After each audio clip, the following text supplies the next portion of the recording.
Okay, Aparajita, have you completed your examination? Yes. Because in the every exam, you will get only 30 minutes for eliciting some history and for the positive findings. So, okay, okay, come, let's sit down here and then let's discuss about. How आप बाहर wait कर लो.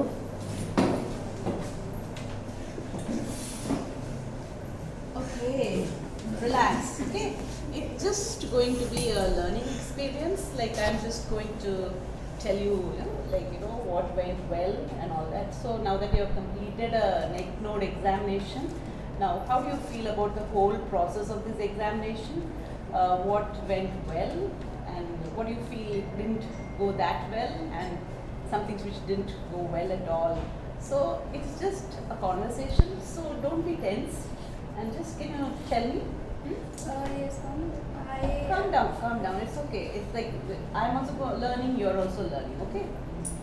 I felt the lymph nodes of the patient. The patient was a little incooperative, and I think he was a little tensed, so I was not able to palpate the lymph nodes properly.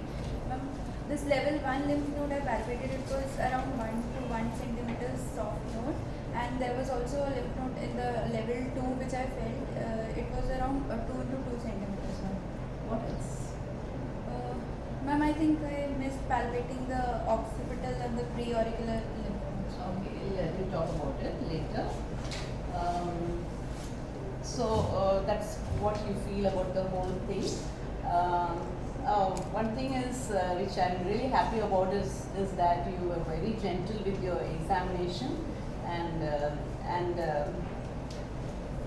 what happened was I was happy to note that like sometimes the residents they start palpating both the sides at the same time, like which is very dangerous for the patient. So at least you didn't do that, and that I'm really happy about this. But there are some things which I feel you missed in this whole process of examination.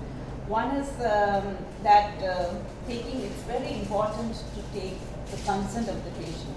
Like, see, now just imagine how you will feel if somebody suddenly comes and puts their hand on your neck, and starts palpating your neck, how will you feel? So it's always better that, you just talk to the patient and say, Mr. SSG, I am going to examine your neck region. Is it okay? Can I go ahead with it? So you need to take a consent, whoever it is, you need to take their approval. The other thing is like, see, you're there and we always like to be addressed by our names, right? Like you would like to be called Aparajita, and maybe I would like to be addressed as ma'am, maybe. You wouldn't like it if I say, okay, final year, okay, second year, okay. It's the same way, he also would like to be addressed. It's always better to say Mr. SSG and start the conversation. And also elicit some history. Just before starting the examination, you should elicit some history, which will be useful for your examination also. And the other thing which I noticed is the technique. Many a times in your MD examinations, the examiners tell you to examine the neck nodal region just to see how your technique is. So a mistake which you made was that you were trying to palpate from the front, whereas you should have been standing. For neck node examination, remember that you should always stand behind the patient and palpate the neck nodes. You also mentioned that the patient was not cooperative. Yes. And he was very stressed. There is a reason behind that. So when you tell any patient that you're going to examine his neck and you ask him to sit on the chair, they would directly go and sit like this. So their neck would be hyperextended. So obviously the muscles and the fascia of the neck are going to be tense. Okay. So how do you manage this? So it's always better to put one hand on the patient's head, stabilize the head, and palpate with the other hand.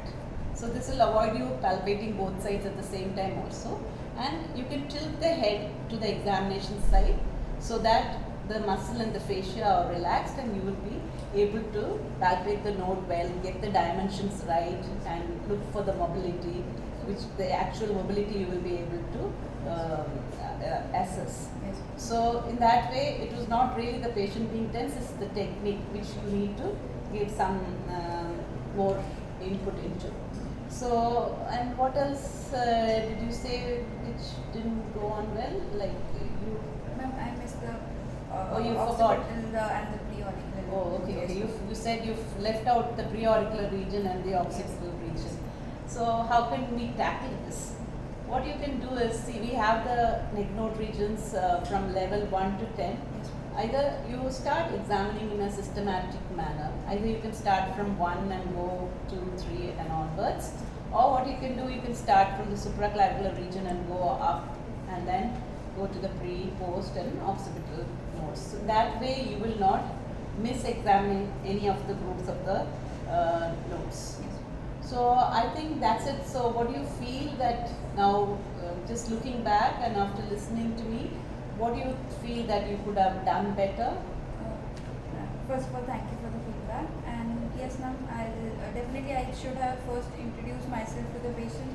I should have elicited some history, and then I should have definitely taken the approval of the patient before starting the examination. Oh, that's great, Aprajita. I am glad that you have realized, that you should have introduced yourself to your patient, then you should have taken a consent and approval before you start examining, and the most important of all, the technique of examining. So you've got all things right? You have understood that these are the ways where you went wrong. Yes. And so is there any area which you feel that there is scope of improvement? Yes, ma'am, I'll definitely will improve in future and will definitely try to perform well and will be definitely confident next time. So good, great. It's good learning, and now that you have realized that what you did well and what you didn't go that well, and what didn't go well at all, and you are able to identify them, so I'm sure you will be able to rectify them in the next examination of these patients. But I can also suggest that there was a book in general surgery which we used to read, some Das. What is that? Is that SDAS? Yes. Okay. So just go read. They give all examinations are given very well. So maybe you can read that. And also, unlike our times, I think there are so many YouTube videos out there on neck node examination. Maybe you can watch some of those, and I'm sure you will be able to do it properly next time. Okay? Sure. Thank you.